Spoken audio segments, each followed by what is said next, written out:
What's going on, everybody? And welcome to the Stupid podcast. I'm your host, Jay Les. And in today's topic, we are going to be talking about what is the difference between video games now and back when I was growing up. And to kind of give you context, I grew up in the 90s and the early 2000s as well. My first system that I ever owned was a Sega Genesis, but the first system I ever played was the Nintendo, the original OG Nintendo. Okay, so we kind of got two parts. I didn't write a script or anything, so I'm going to try to keep myself on track with my thoughts. So we're going to talk about what made gaming fun back in the day, because I think that is much simpler to talk about versus the difference between the two now. I'm gonna give you a couple reasons, probably three reasons. One, I think simplicity. The game was the game. You know what I mean? The game came out. It was the entire game. There was a simplicity to it in terms of, you know, it kind of made you connect with people, right? You know, you would have to figure out how to play the game. There was no YouTube. There was no interwebs where you could go on and look up how to do something. It was, you had to figure it out, or you had to be fortunate to have a friend who figured that portion out of the game and was able to get you hip to it. Yeah, there were guides at like GameStop and other stores like that you could buy to like help you get through the game or help you find certain things. But that was more of a, I'd say more of a luxury item. Like if you had the extra, you know, $15, you could go in and buy it. But it was just simple. The game was the game. The mechanics were the mechanics, and you just played the game. You either liked it or you didn't. I think, and to kind of go into that point, I think that technology limitations created creativity for the developer, right?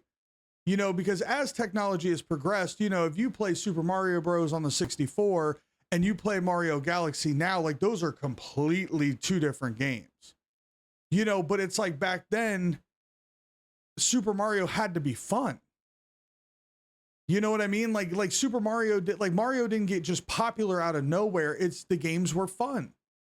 They were fun. They were innovative. Like things changed between game and game. You know, like they added like the mushroom, and then, you know, they had the fire flower, and they added stuff that made the game fresh, and it made the game feel new, and it added a different feel to the game that wasn't there in the previous installment. So I do think that technology limitations required developers to kind of think out of the box. Hey, how can we keep making this game and making it fun for our fans? And, you know, now I feel like that's kind of lost, as well as making a complete game is kind of lost in today's society. And then like, I think the last thing I would say is like the social shared experience, right? You know, like you got Super Smash Bros, all your boys, all the homies come over, y'all are, you know, fighting each other, talking smack, you know, laughing, having a good time.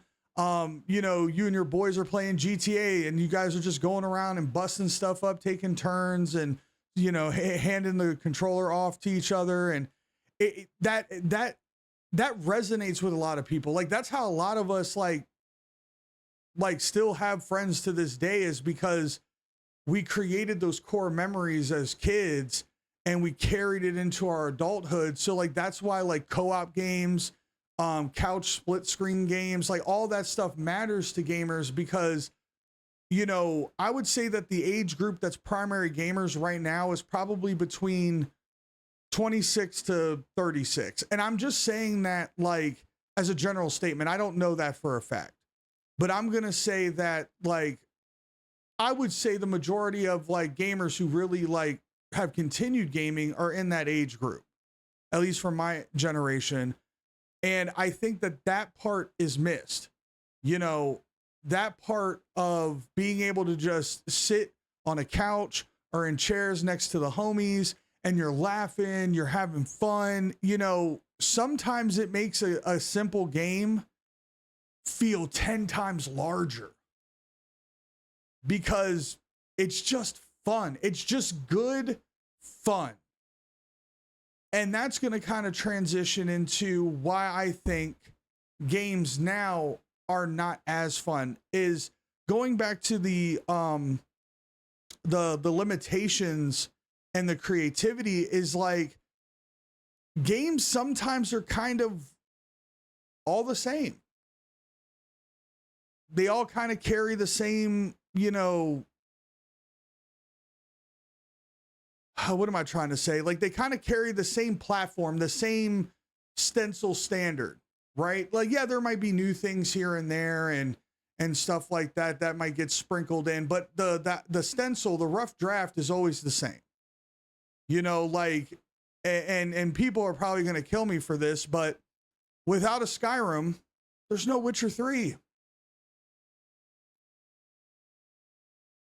I mean, like, do you see what I'm saying? Is like, I'm not trying to say that like Skyrim or Witcher 3 are bad or they're knockoffs or they're copycats. I'm not saying that, but I'm saying like the creativity has kind of taken a hit. It's taken a hit. I do think it's kind of coming back because a lot of games that are coming out now, there's a lot of variety. There's a lot of cool things to kind of get into and stuff like that, which is awesome. But I think that that's one of the reasons why that gaming now has kind of taken a hit. And then a huge one for why gaming nowadays has taken a hit is a lot of gaming developers are simply not completing the game. How many games out there can we talk about that were not 100% playable upon release, or upon release had day one DLC like Pokemon ZA?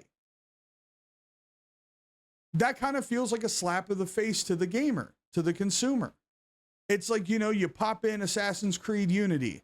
There's glitches, there's bugs, there's all this. And like, don't get me wrong, credit to the developers. You know, they worked hard and they fixed it and they paid attention to the community. So that's a bonus. But like, for instance, Cyberpunk, should it really have taken an entire year to polish the game to how it should have been upon launch? And like, don't get me wrong, I love CD Projekt Red. I love The Witcher 3. It's probably my favorite game I've ever played. Cyberpunk, probably in the top 3 or the top 5 of my favorite games I ever played. I love both of those games. But I can sit here and be honest and say, Cyberpunk's release was utter garbage. They released a unfinished, unpolished product and sold it at $60 to $70. That's why nowadays gamers don't, I feel like there's been a step back from buying day one releases. Because it's like, how can you trust the developer to put out a game that's 100% ready to go? All the content's in it.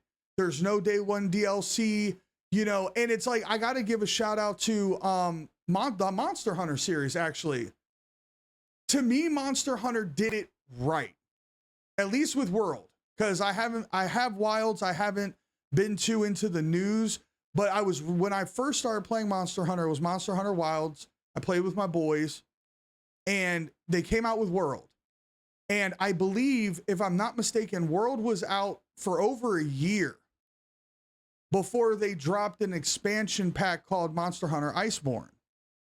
But in that expansion pack, you got a completely new zone, completely new biomes, and more monsters, more armor sets, more weapon sets, layered armor skins, armor skins. That doesn't make any sense, but I said it anyway. That's how you do DLC. And they charged a fraction of the price of the original game. I think the DLC was like $30, half the price, for essentially an extra game. It extended the story. That's how games and developers should approach DLC. But I understand that, you know, they got to make their money, right? I understand that Monster Hunter is a niche market. You know, granted, it's gained popularity because of World, and stuff like that, but obviously it's not going to be as popular as your Fortnites, or as your Call of Duties, or as your GTAs. And I understand that. But even speaking of GTA, Rockstar's always been solid. I mean,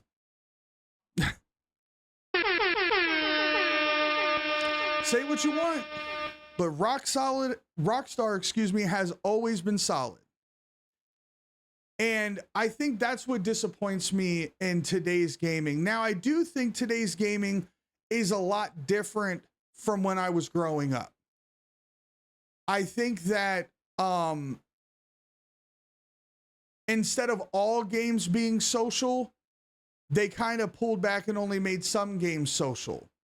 I also think with the heightened awareness of mental health, I think some games, it's kind of like, yeah, you can play with people or you can play by yourself.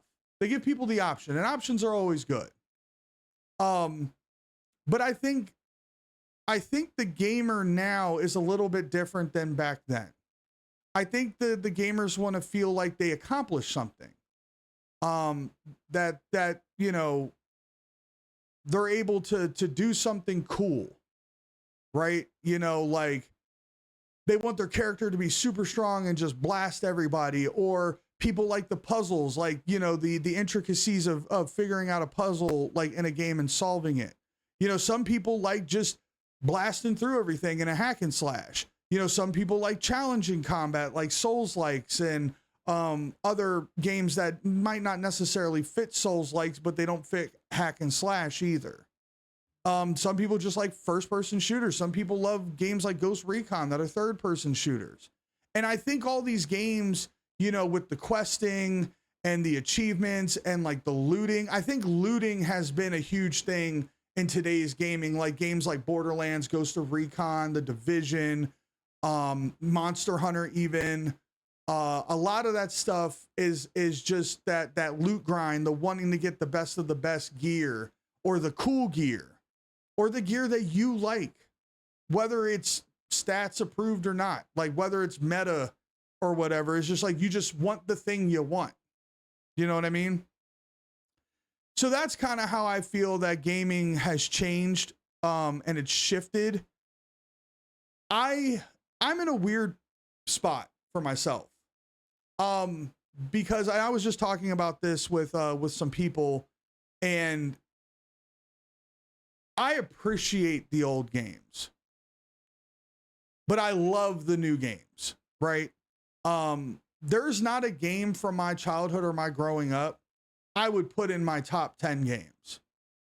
And I know that that's kind of weird to say, because, like, you know, you have the nostalgia factor, you have all these different things that, you know, like place and time of when you were a kid, and, you know, how the game got you through certain things in your life and stuff like that.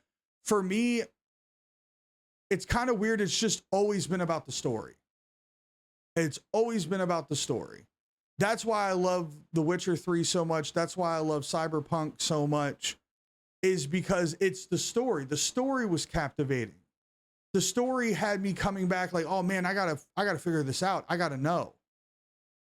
And that's what captivates me as a gamer. And I like a challenge. And I'm also one of those gamers, like sometimes I just wanna beat shit up. Just wanna beat wholesale ass. That's what I want to do. Wholesale ass beaten. So that's kind of my spiel, guys. Sorry, I'm kind of letting this episode run a little longer than normal. Let me know down in the comments what you guys think is the difference between today's gaming and the gaming of your childhood, and what you like from both, and then what you don't like from both. For me, I think the storytelling is way better now than it was back then, but I can admit that back then games were just good old fashioned fun. It was just fun. You know, no rhyme or reason, no real meats or potatoes. It was just a fun game. That's what I like about both. What I don't like about the yesteryears is the graphics. Like, I remember we booted up a game, you know, just last week, and I was like, damn, these graphics are ass. Like, I can't believe we played shit like this back then. And it's like, it's weird because, you know, like all the gamers that are in my, you know, age range are like, dude, nah, man, like this was the shit back then. And I'm like, yeah, I know. But like what we have access to now shits on this. Like that, this is like that 1-ply toilet paper. We're at 4-ply right now, brother. I'm luxuriously wiping my ass. Luxuriously. You know, but back then it's like you kind of had to take what you could get. You know, whereas now I feel like things are kind of a money grab, catering to, you know, children, which that's fine on certain games, but it shouldn't be everyone's overall focus, especially for multiplayers. Catering to children, catering to casuals. It's okay not to include everybody. Like, it's okay. There's some games like Souls-like games that doesn't speak to me. I do like challenging combat to an extent, but, and I'm dipping my toe kind of in Souls-likes, but I'm not sold on them whatsoever. And it's okay. I'm not a part of that group. You know what I mean? Like, I'm not a Souls-like guy, and that's okay. But I feel like there's like FOMO and shit for people where they feel like if they don't play it, like they're out of the loop and stuff like that. I haven't played Elden Ring. I don't plan on playing Elden Ring, and I don't think I will ever purchase Elden Ring. Just have no interest. I have no interest in the game. So let that be what it may, but let me know down in the comments what you guys think, your thoughts about current gaming when you were a kid, the pros and cons for both, and what you think the difference is. Thank you very much for listening, and if you're on YouTube watching, I truly appreciate it. Every single one of you that listen, that like the videos, that like the podcast episodes, that comment. It truly means a lot to me, and I genuinely thank you from the bottom of my heart. But with that being said, you stay blessed and highly favored, and I'm out.